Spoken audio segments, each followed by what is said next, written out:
Madam, can I speak with you for a few seconds? Sure. Your name? Good name? Prerna. Prerna, you're from? Bangalore. Bangalore. Kannada ಬರುತ್ತಲ್ಲ? ಕನ್ನಡ ಬರುತ್ತೆ. Super madam. ಕೆಲವೊಂದಷ್ಟು ಪ್ರಶ್ನೆ ಇದೆ, ನಾನು YouTube ಚಾನಲ್ಗೋಸ್ಕರ video ಮಾಡ್ತಾ ಇರೋದು. Okay. ಈಗಿನ ಜನರೇಷನ್ ಮೈಂಡ್ ಸೆಟ್ ತಿಳ್ಕೊಳ್ಳೋಕ್ಕೋಸ್ಕರ ನಂದೊಂದು ಕೆಲವೊಂದಷ್ಟು ಪ್ರಶ್ನೆ ಇದೆ. ಸಿಂಪಲ್ ಪ್ರಶ್ನೆ. ಸೊ ಈ 2026 ನೀವೇನಾದರೂ ಬಿಸ್ನೆಸ್ ಸ್ಟಾರ್ಟ್ ಮಾಡಬೇಕು ಅಂತ ಇದ್ರೆ, ಸ್ಟಾರ್ಟ್ಅಪ್ ಸ್ಟಾರ್ಟ್ ಮಾಡಬೇಕು ಅಂತ ಇದ್ರೆ ಏನು ಸ್ಟಾರ್ಟ್ ಮಾಡಬೇಕು ಅಂತ ಅಂತಿದ್ದೀರಾ? I think constant ಆಗಿ food business okay. is something that is always booming. ಎಷ್ಟೇ ಜನರೇಷನ್ ಬರಲಿ, ಫುಡಲ್ಲಿ ಸಿಕ್ಕಾಬಟ್ಟೆ ವೇರಿಯೇಷನ್ಸ್ ಇದೆ. So I think food is something that I would startup ಮಾಡ್ತೀನಿ, like burger and stuff. Okay. Recent ಆಗಿ CJP ಮತ್ತೆ BJP ಒಂದು ಪ್ರೊಟೆಸ್ಟ್ ಆಯ್ತು.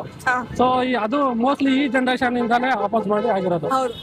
ಸೊ ಈಗಿನ ಜನರೇಷನ್ ಮೈಂಡ್ ಸೆಟ್ ಪ್ರಕಾರ ನೀವು ಒಂದು ದಿನಕ್ಕೆ ಪ್ರೈಮ್ ಮಿನಿಸ್ಟರ್ ಆದ್ರೆ, ಇಂಡಿಯನ್ ಪ್ರೈಮ್ ಮಿನಿಸ್ಟರ್ ಆದ್ರೆ ಏನ್ ಚೇಂಜಸ್ ಮಾಡಕ್ ಇಷ್ಟಪಡ್ತೀರಾ? Oh my God, this is a brilliant question. First thing, education na full revive ಮಾಡಬೇಕು. ಪ್ರಾಪರ್ ಎಜುಕೇಶನ್ ಸಿಸ್ಟಮ್ ನ ತರಬೇಕು. ದಟ್ ನಾವು ಬೇರೆ ದೇಶಕ್ಕೆ ಹೋಗಿ ಲಕ್ಷ ಖರ್ಚು ಮಾಡಿ ಅಲ್ಲಿ ದುಡಿಯೋಕ್ಕಿಂತ, ಅಲ್ಲಿ ಅಷ್ಟು ಖರ್ಚು ಮಾಡಿ ಇಲ್ಲಿ ದುಡಿಯೋಕ್ಕಿಂತ ನಮ್ಮ ಎಜುಕೇಶನ್ ಸಿಸ್ಟಮ್ ನ ಸರಿ ಮಾಡಬೇಕು first. That's the first thing. Second thing, I think casteism ಸ್ವಲ್ಪ ಕಮ್ಮಿ ಮಾಡಬೇಕು ಅಂತ ನನಗನ್ಸುತ್ತೆ.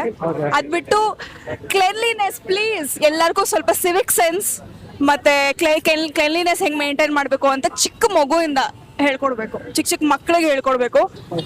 ಜಪಾನಲ್ಲಿ ಹೆಂಗೆ ಜನನ ಚಿಕ್ಕ ಮಕ್ಳನ್ನ ಬೆಳೆಸ್ತಾ ಇದಾರೆ, ಆ ತರ ನಮ್ಮ ಎಜುಕೇಶನ್ ಸಿಸ್ಟಮ್ ಅಲ್ಲೂ ಫೈನಾನ್ಸಸ್ ಹೆಂಗ್ ಮ್ಯಾನೇಜ್ ಮಾಡಬೇಕು, ಇದೆಲ್ಲ ಲೈಕ್ ಮೇನ್ ಆಗಿ ಎಜುಕೇಶನ್ ನಾವು ಸರಿ ಮಾಡಿದ್ರೆ I think everything will fall into place. Okay okay, thank you. And last but not the least question ಏನು ಅಂತಂದ್ರೆ, ಇವಾಗ ಅಂತಲ್ಲ ಮುಂಚೆಯಿಂದಾನು ಇದು ಲವ್ ಅಟ್ ಫಸ್ಟ್ ಸೈಟ್ ಅನ್ನೋದನ್ನ ಒಂಥರ ತುಂಬಾ ಹೈಪ್ ಕೊಟ್ಟಿದಾರಲ್ಲ, ಅದು ನಿಮ್ ಪ್ರಕಾರ ರಿಯಲ್ ಅನ್ಸುತ್ತಾ ಅಥವಾ ಸ್ಕ್ಯಾಮ್ ಅನ್ಸುತ್ತಾ? ಇಲ್ಲ ಸರ್, ನನ್ನ ಪ್ರಕಾರ, ನನ್ನ personally I don't think love at first sight is anything. ಒಬ್ರನ್ನ ತುಂಬಾ ಚೆನ್ನಾಗಿ ಅರ್ಥ ಮಾಡ್ಕೊಂಡು ಅವ್ರದಲ್ಲಿ ತಪ್ಪಿರ್ಲಿ ಸರಿ ಇರ್ಲಿ ಅದನ್ನ ಆಕ್ಸೆಪ್ಟ್ ಮಾಡ್ಕೊಂಡು ಮುಂದುವರಿಯೋದು ಜೀವನ. ಲುಕ್ಸ್ ಅಲ್ಲ, it really doesn't matter. Okay, thanks madam, ತುಂಬಾ ಚೆನ್ನಾಗಿ ಮಾತಾಡಿದ್ರಿ. Thank you. Thanks madam. ನಿಮ್ಮ ಹೆಸರು? ನಳಿನಿ. ನಳಿನಿ. ಅವ್ರ ತಾಯಿ